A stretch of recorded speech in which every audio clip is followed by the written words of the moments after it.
Today I'm going to show you how to make a tracking document that general and adapted physical education teachers can use to help keep track of their students' progress throughout the year.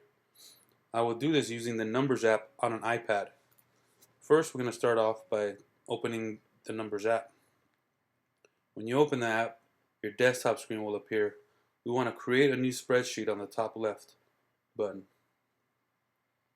Once your template page appears, go ahead and click the blank document on the left.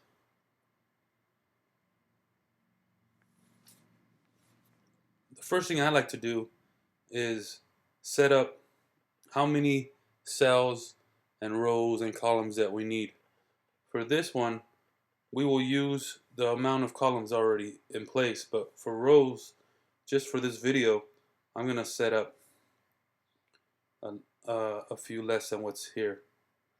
And the way I'm doing adding and deleting rows is I'm grabbing the circle with the little equal sign on the bottom left to drag down and up the rows. This adds rows and deletes rows.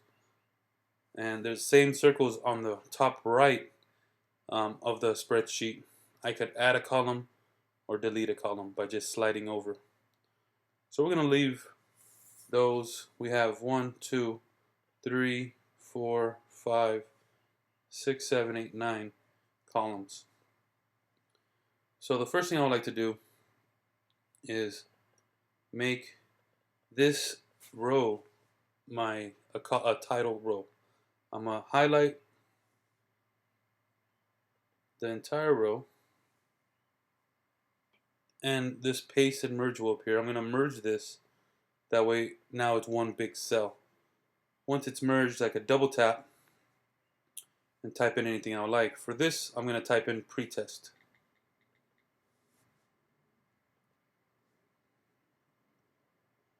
Now I'm going to edit this by clicking the painter's brush on the top right. Now in cell, I want to increase the font by selecting text options and increasing the font to 15.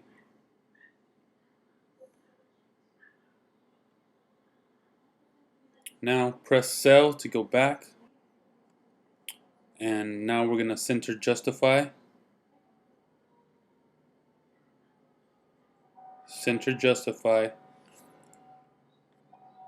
and fill color. The color that I'm going to use is yellow for pretest. So I'm going to highlight the entire row by clicking the bar on the left, and that'll automatically highlight the entire row. Where the equal sign is on the left hand side, I'm going to drag it down a little bit just to make that row a little bigger. Here I'm going to type in throwing. This section will be my throwing section. Again, I want to edit this, so I'm going to highlight the row down, click the painter's brush again, cell is already chosen. I'm going to increase the font, center justify, and change the color once again. Now that we have that, I want to go ahead and edit all these cells first off, just so everything comes up nice and centered. So highlight all the cells, click the painter's brush, click center justified, and we'll leave the color as is. If you want to add color, you can, but I'm gonna leave it blank. Now in the second title row, I'm gonna input my information.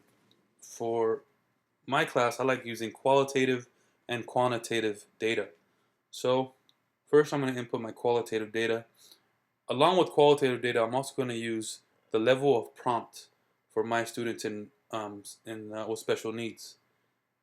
That way, so here in this box, I'm going to pick level of prompt.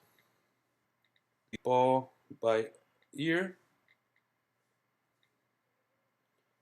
Next one could be steps with opposition.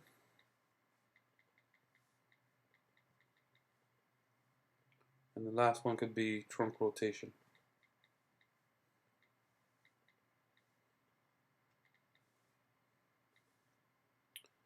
Now in the last four, I'm going to add my quantitative data. And for the first one, I'm going to put distance. Next, accuracy. And since I test 2 times in one session, I'm going to copy those 2 cells and put the same thing here. Now, in the boxes below, I'm going to, instead of having to type in their data, so if a student level prompt, let's say the student is independent, instead of having to type in an I or the whole word independent, I'm going to create a simple drop-down menu that will already have preset items in place for me to choose from.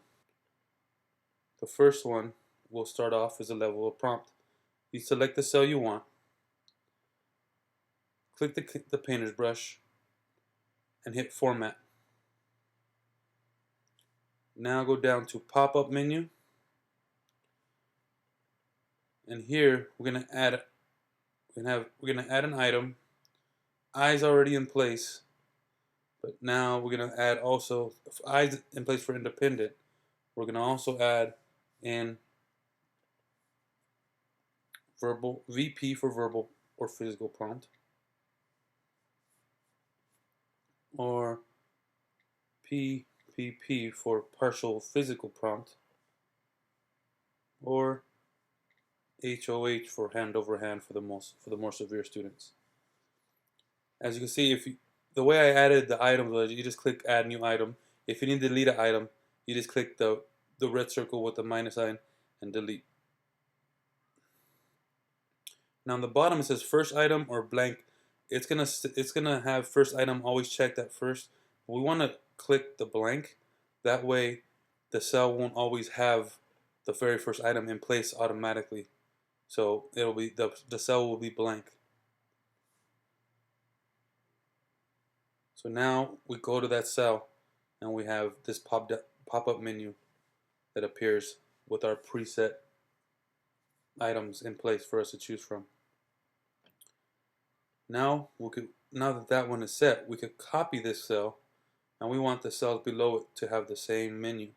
So copy it, select all the cells below it, and paste. Now all these boxes underneath will have it. For the next one, we will create the same thing by clicking the painter's brush, Format, and pop-up menu. For this one, we're just going to have a simple yes and no.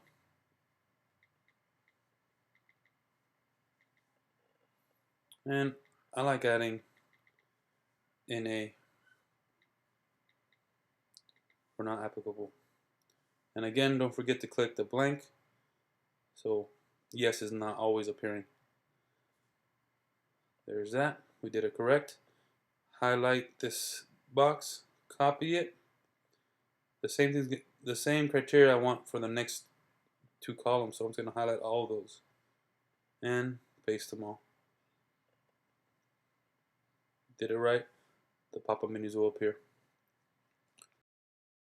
Now for distance, we can do the same thing. Format, pop-up menu.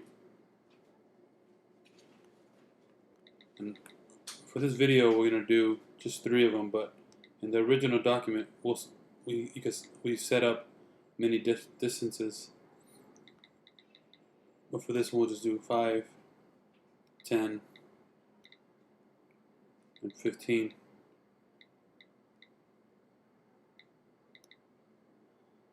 Again, don't forget the blank.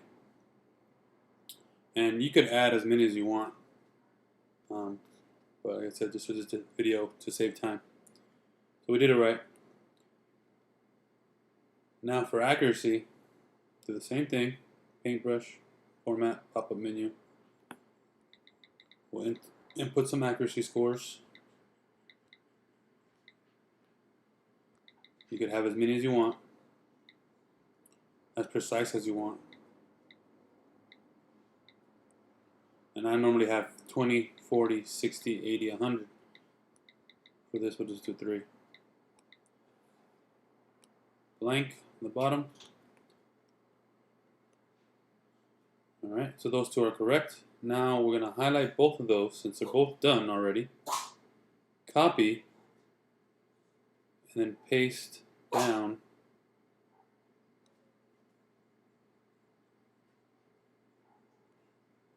And now do the same thing for the two on the side, on the right. So that way they all have it there. So what we could do now that we have this set up is let's go ahead and copy this entire from throwing down. Let's copy that. Add one more row on the bottom. Select that row. Let's go ahead and paste. Now that we have that copied, we're going to change this one to catching. Logo prompt's going to stay the same, but this one we could change to hands ready. And this one we could change to tracks ball. And the final one, body moves towards ball. Press done. Good thing about this is we have our menus already created, so we have to do all that all over again.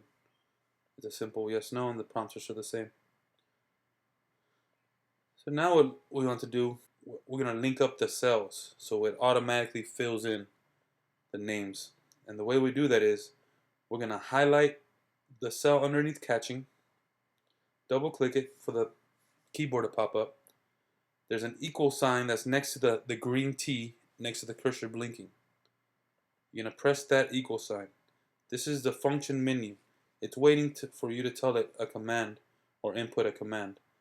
So what we're going to do is we're going to scroll back up to the first cell under throwing and click that cell, cell A3. Once that's done, click the green check on the right. If you did it correct, a zero will appear. That 0 just means that you have an equation or a link, a formula in that cell. Now whatever you put in this cell, let's put Alexa, one of your students. Alexa will automatically appear on the bottom also. So you don't have to type in her name more than once. Now what we want to do is have that going on for the rest of the cells. So what we're going to do is we are going to highlight that cell that we put the equation and link on, copy it, highlight the rest of the cells, let's try that again, and click paste. Now it's going to ask you, do you want it to click to paste the formula or paste the value? We want to paste the formula. If you paste the value, it's going to paste what's in the value that's in that first box. So it'll have Alexa's name over and over again. So let's click paste formula. Now the zeros appeared again. Let's test it. Let's make sure it worked correctly. Put some names in.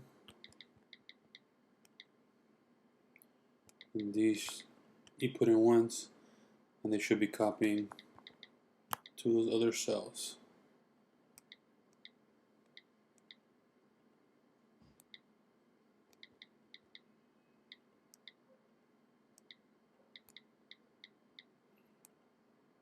Done.